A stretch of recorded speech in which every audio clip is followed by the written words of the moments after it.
ese waba warigeze ubwira abantu bose ikintu gikomeye wifuzaga gukora? Wigeze ubona icyabaye nyuma y'uko ubivuze? Rimwe na rimwe iyo tuvuga cyane ku nzozi zacu biragorana cyane kuba twazigeraho. Kera habayeho mu mudugudu muto habagamo umusore witwaga Simoni. Yari afite inzozi ngari. Buri cyumweru yatangiraga ikintu gishya. Hanyuma yaje gufata icyemezo cyo kubaka inzu. Ariko Simoni yari afite ingeso mbi nawe unkurikiye ushobora kuba ufite. Mbere yo gutangira ikintu icyo ari cyo cyose, yabanzaga kujya kubwira abantu bose bo mu mudugudu. Yanyuze mu isoko arangurura ati, nzafungura iduka rinini kurusha ayandi yose muri uyu mudugudu. Abantu bamukomera amashyi, baranezerwa, baraseka, ndetse banamubwira amagambo meza yayandi bose nawe bakubwira iyo bagejeje ibitekerezo byawe, iyo bagejeje ibyo ushaka gukora. Kubera ibyo Simoni yumvishe yishimye cyane, anezerewe, yumva n'umuntu w'umugabo, yumvishe afite agaciro. Gusa ariko iryo joro hatashye aragenda araryama nk'abandi bose. Ariko bukeye bwaho igihe cyari kigeze cyo gutangira akazi, yumvishe afite umunaniro ukomeye cyane, yumva imbaraga zamushizemo. Iminsi yarashize igenda ishira kimeze gutyo. Rya duka ntiyigeze arifungura. Nuko Simoni afata icyemezo cyo kureba kandi gashinga yakora. Aravuga ngo rero mureka nangire noneho ibijyanye no kubumba. Nanone nk'ibisanzwe yateranije abantu ku mbuga ye y'umudugudu, avuga cyane ku nzozi ze nshya. Ati, nzabumba ibibindi byiza kurusha ibindi byose mwigeze mubona hano mu mudugudu. Abantu bose bazajya bagurira iwanjye. Abantu baraho baramusingiza bati, Simoni ni wowe. Abandi bamubwira amagambo amukomeza, amutera imbaraga. Simoni nanone yumva aranezerewe cyane, aranyuzwe. Ariko nanone hashize iminsi mike atakaza ubushake bwo kuba yakora bya bintu yiyemeje. Nta na rimwe yigeze abumba ibibindi. Igitangaje muri bya bindi byose yavuze no gutangiza iduka ntabyo yigeze akora. Iyi myitwarire ye yakomeje imyaka myinshi. Simoni yagendaga yamamaza inzozi ze aho yageraga hose. Buri nzozi yagiraga yagendaga byasasa mu baturage. Abantu bakishimira amagambo ye, bakumva ko ari umugabo ufite intumbero n'ejo hazaza. Ariko ibyo yavugaga byose nta na kimwe yashyiraga mu bikorwa. Ariko amaboko ye yagumye ntacyo akora. Ubuzima bwe ntibwahindutse. Yumvisha afite isoni. Nawe ushobora kuba wumva ufite isoni kuko hari ibyo watekereje gukora kagenda byasasa ahantu bikarangira utabikoze. Uyu Simoni ntiyabashije kumva impamvu ahora ananirwa. Imbere mu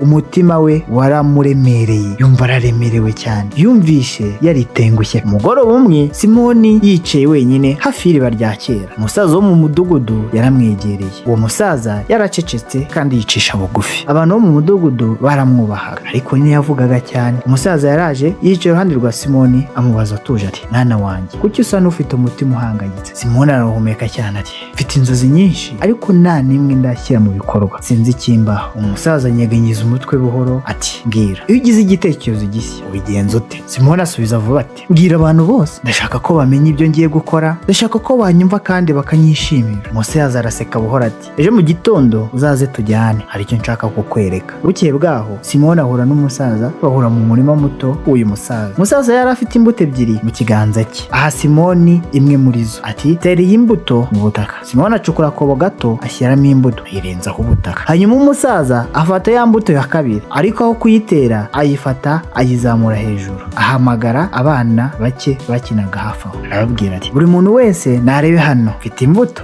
vuba aha izavamo igiti cyiza cyane, nimurebe ko kizaba cyiza. Abana bakoma amashyi araseka. Umusaza ashyira imbuto ku rutare ayisigaho. Iminsi irashira, umusaza akajya ajya kuvomera wa rubuto yari yateye mu butaka, akagenda ntacyo abivuzeho nta n'umuntu abwiye. Simoni nawe akajya ajya gusura wa murima kenshi. Buhoro buhoro icyatsi gito cyatangiye kugaragara. Icyumweru ku kindi cyarakuraga. Umusaza ntiyigeze avuga ijambo, yajyaga agenda akavomerera ya mbuto bucece. Hagati aho ya mbuto yindi imwe beretse b'abana barayishyize ku rutare bayigumishaho. Izuba ryinshi ryarayikubise maze iruma. Inyoni zigenda zikuraho uduce twayo, niyo mbuto ntiyigeze ikura. Hashize ibyumweru byinshi Simoni yabonye igihingwa gito gihagaze neza mu butaka. Ya mbuto ya kabiri yaramaze kwangirika kera.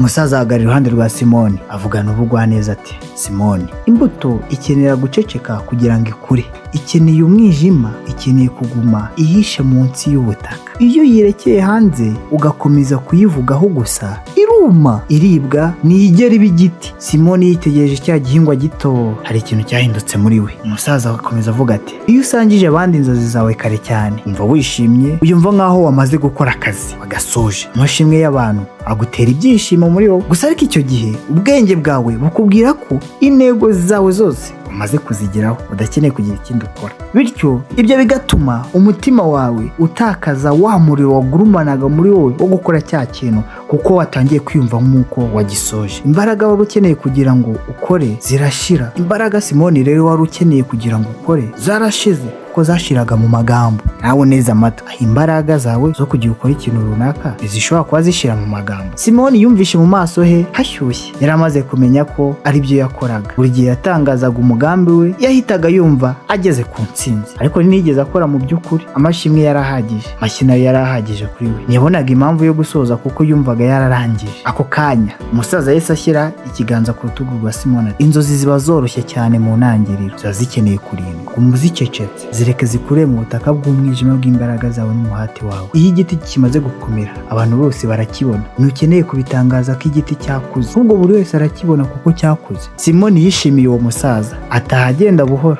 Ibitekerezo byinshi yari byuzuye mu mutwe we. Iryo joro yafashe icyemezo, yiyemeje kugerageza ikintu gishya, ariko ubu ntiyari kubibwira umuntu n'umwe. Yahisemo intego imwe yoroshye yo gukora intebe z'ibiti. Ntiyabimenyekanishije kandi yewe yanateranije abantu nk'ibisanzwe, ahubwo yahise atangira ako kanya. Buri mugoroba nyuma y'akazi ke ka buri munsi yajyaga ahantu hatuje agakora ku giti akabaza intebe. Hari iminsi yumvaga anezerewe, hari indi yumvaga ananiwe, ariko agakomeza agakora. Ariko kuko nta muntu wabimenye, nta muntu wamubazaga ibibazo byinshi, ugeze he, ko cyari ari kibi, nta muntu wari ufite icyo amwitezeho, nta gitutu yari afite gusa amaboko ye n'ibiti. Ibikoresho yakoreshaga of course. Iminsi yahindutse ibyumweru, intebe yatangiye kugira ishusho. Simoni yakoze amakosa akagenda yakosora, akigira muri ibyo ngibyo byo gukora intebe. Buhoro buhoro intebe bikomeye kandi yoroshye neza. Igihe yarangiye, Simoni yayicayeho aranezerwa. Yumvishe ikintu atari yarigeze yumva mbere, ishema nyaryo. Si ishema rituruka mu magambo y'abantu, ahubwo ni ishema rituruka mu byo yari yakoze. Umunsi umwe mu gitondo,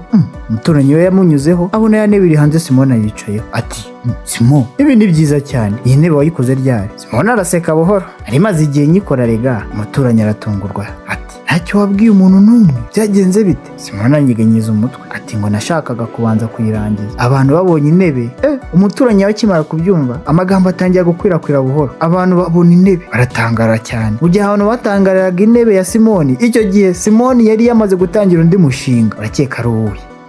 Ubu Simoni yari yatangiye gukora ameza mato nayo kuzajya yifashisha imbere y'iyo ntebe. Nanone ntiyabibwiye umuntu n'umwe, yakoraga acecetse. Ibyumweru birashira, amezi arashira, hakurikiyeho akabati gato, hanyuma akurikizaho n'utumeza duto. Imyaka irashira. Simoni yahise atangira kumenyekana mu mudugudu nk'umunyabukorikori w'inzobere, ariko ntiyigeze atangaza imigambi ye. Yagaragazaga akazi ke ari uko karangiye. Ibyo byatumye abantu barushaho kumwubaha kuko ibikorwa bye byaramuvugiraga cyane kurusha amagambo ye. Ubuzima bwa Simoni bwahindutse burundu.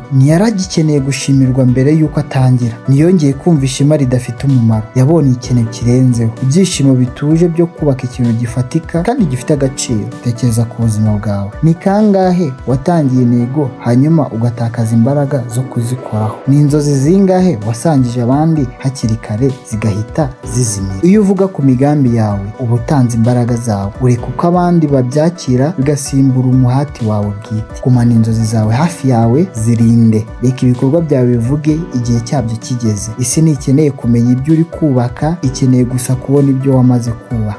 Bityo ubutaha uzumva ushaka kubwira abantu bose igitekerezo cyawe gikomeye. Uhagarareho gato, utuze, uceceke, kuko hari ikintu kiri kukuyobya. Reka imbuto ikure mu mwijima. Iyo igiti kimaze gukomera, abantu bose barakibona bidasabye kuvuga ijambo na rimwe. Niba iyi nkuru yagukoze ku mutima, yisangiza umuntu ukeneye kuyumva. Iyandikishe ukanda subscribe kugira ngo ujye ubona izindi nkuru zihindura uko ubona ubuzima. Murakoze cyane kutwumva.